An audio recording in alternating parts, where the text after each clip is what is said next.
Hello old-timers and newcomers, I am back!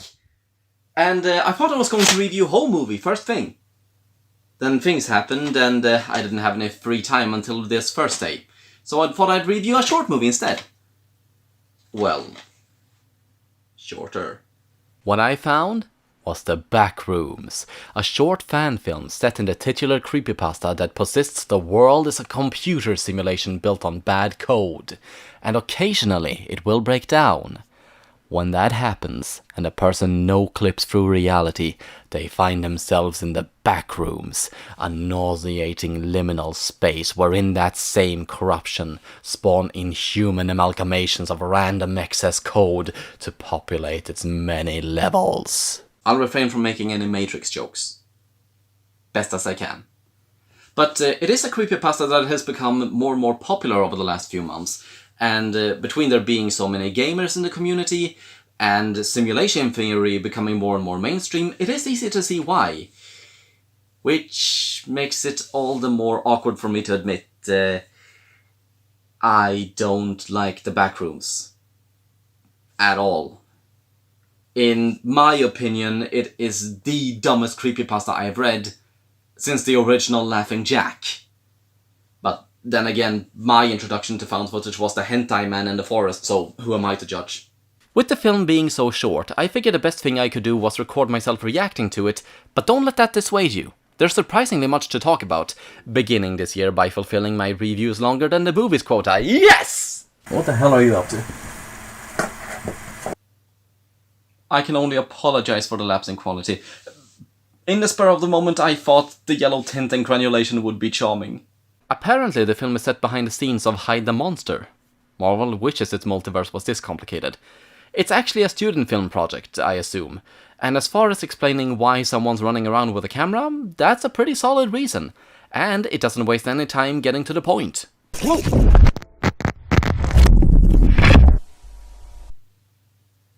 Instantly, this movie is better than the creepypasta. I'm going to be fair and say the original post from 4chan is pretty unsettling. Like any good creepypasta, it's very simple, but activates your imagination. If you're a creative, you season that, and you go wild with fan art and fiction, and before you know it, a community of passionate fans and creators has formed. It's the internet at its most beautiful. Since its inception, a fairly complete lore of the Backrooms has been formed. With it being described as having almost 1,000 levels, one has the option of descending, each with its own quirks and dangers to be survived.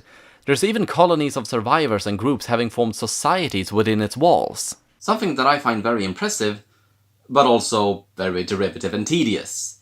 It reminds me too much of the SCP Foundation, without the ambiguity to keep it interesting. And there's this thing. Like a splinter in your mind.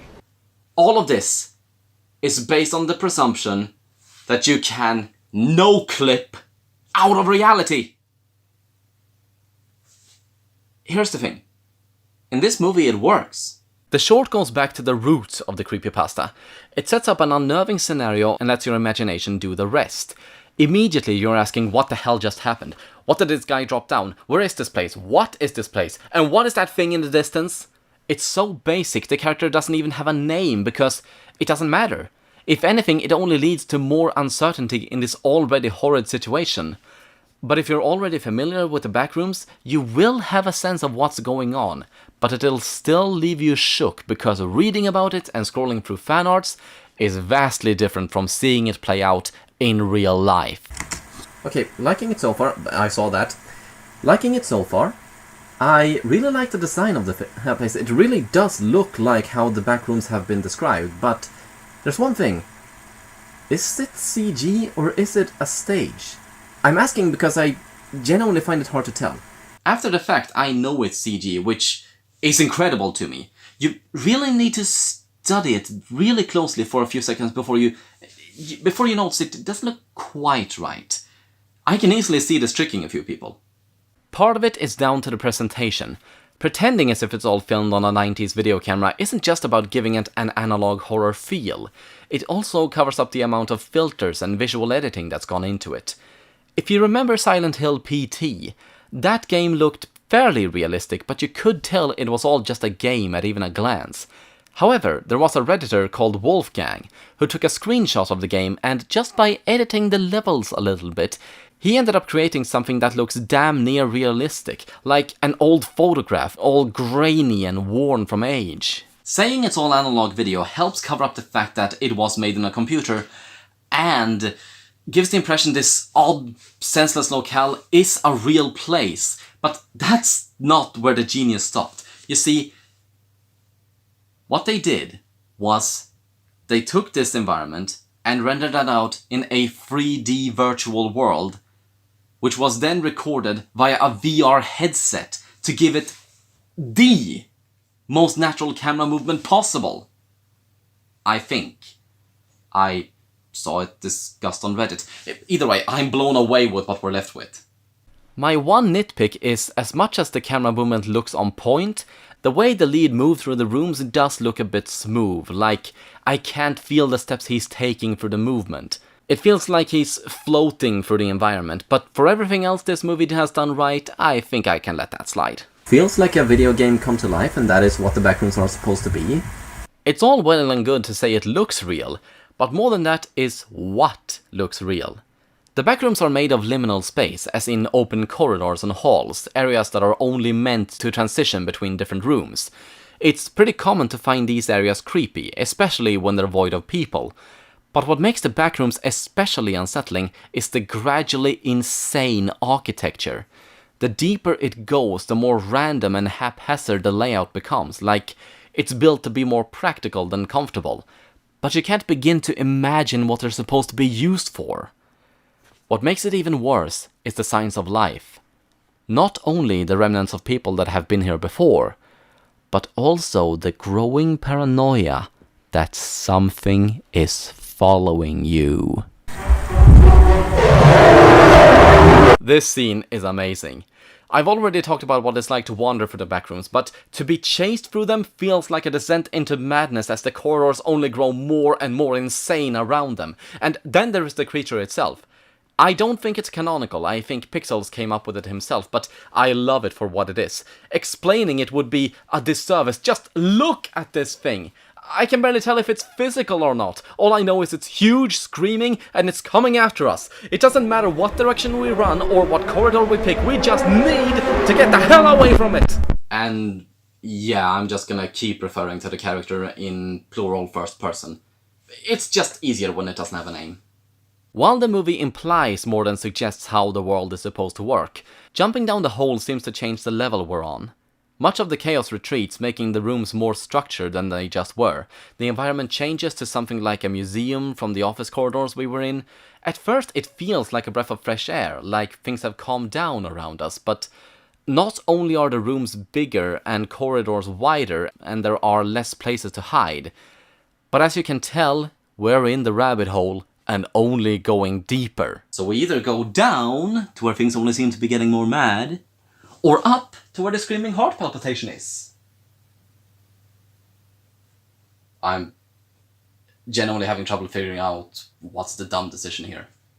We decide to backtrack, taking our chances where we just came from, rather than move deeper away from the surface. It's the most logical assumption. If we fell down, we should be able to get back up.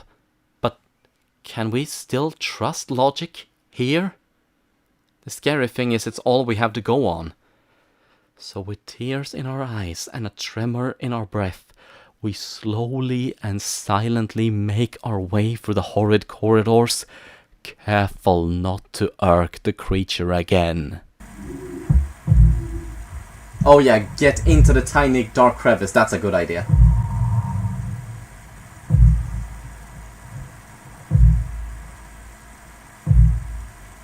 Okay, what the hell? It was scarier before. But it just about seems we got away from it.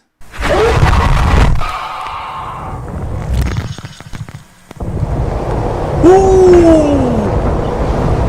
Bad! Bad! Bad!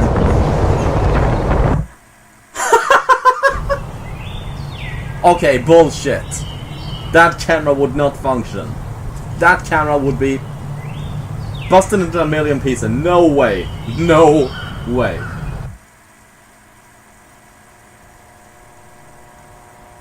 Okay. I have not been that impressed with a found footage movie on YouTube with anything based on creepypastas more specifically than since the last time I watched. I was gonna say the SCP Overlord footage. I mean, that's not found footage, but it's based on a creepypasta. More than that, does the SCP Foundation count as a creepypasta? I don't know. But either way, that was amazing. That was... Wait. Oh my god, Evan Royalty has an Into the Backrooms movie! It wasn't that good. Clever, but I much rather would have watched this one. In summary, no, I like this short. It takes what I think is a pretty bad concept and turns it into something that I really enjoy. The beauty of it is how simple it is. I mean, it's just a guy running from a monster, but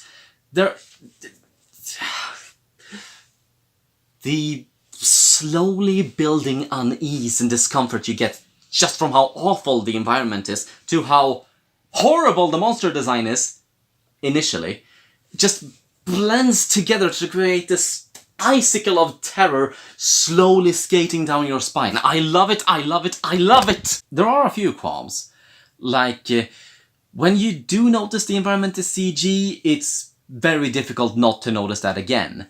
And then there is the monster. When we first see it, it's horrifying! When we see it closely, yeah, the horror disappears pretty quickly after that. I wish it would have been longer. Not that there was a complicated story that needed to be fleshed out or anything like that. In fact, I think I prefer the Backrooms when they are not explained. I just wanted the experience to stay. As a whole, I thought The Backrooms by Kane Pixels is a great little short that anyone can get into, and I sentenced it to an 8 on a scale of 11. Thank you all for watching. I have been Cole Scratches, and I hope you will join me again next time when I will review Home Movie.